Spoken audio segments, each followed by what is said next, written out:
The search for the next superintendent of the Amity School District is currently underway by the Board of Education, with help from faculty and students. On October 17th, Dr. John Brady, superintendent of the Amity School District, announced his retirement from public education beginning on June 30th, 2012. This sent shockwaves through the district, and the board scrambled to set up a search committee. On December 12th, the board voted unanimously to appoint themselves as the search committee, but also hired search consultant Jackie Jacoby to assist in leading the committee. Jacoby has set up focus groups that consisted of parents, elected officials, students, teachers, and community members.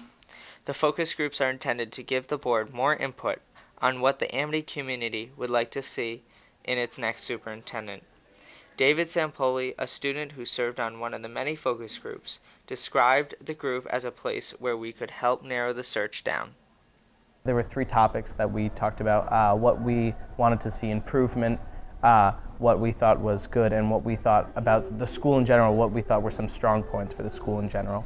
In the focus groups, one of the main discussion questions was what each person would like to see in the next superintendent of the Amity School District. Dr. Charles Britton stated that he would like to see a clone of Dr. Brady. He has a deep understanding of education, as well as a deep understanding of all the systems and budgeting and policy and things that go into running the bureaucracy that supports teaching and learning. The focus groups are also discussed what they believed was the biggest problem at Amity. Rob Schumann, Director of Counseling Services, stated that one of the major problems would be the decline in enrollment that is projected for this school district. It seems like there will be a decline in the next 5 years or so. Obviously that's going to impact the way that you deliver services and the way those schools are perhaps made up.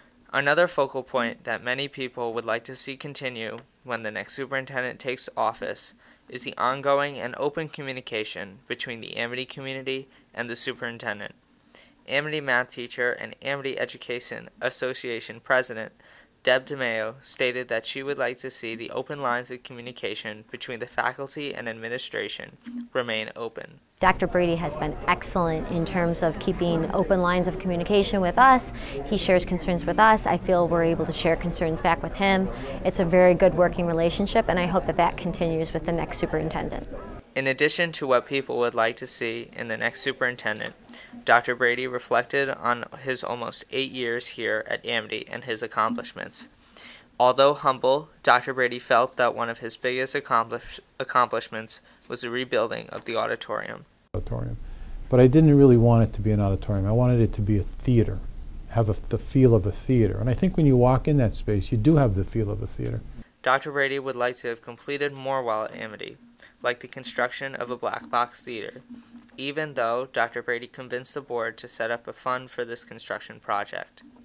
Dr. Brady recognized that in hard economic times, one of the greatest problems Amity will face is how to maintain the quality of education offered at Amity with limited funds. So we've had very limited budget increases over the past 3 years. If that continues, in the very near future, it's going to start having a negative impact on what students have available to them. Many community members are upset to see Dr. Brady leave, but are now focused solely on the search for the next superintendent of the Amity School District. Thomas Falcigno reporting for WABN News.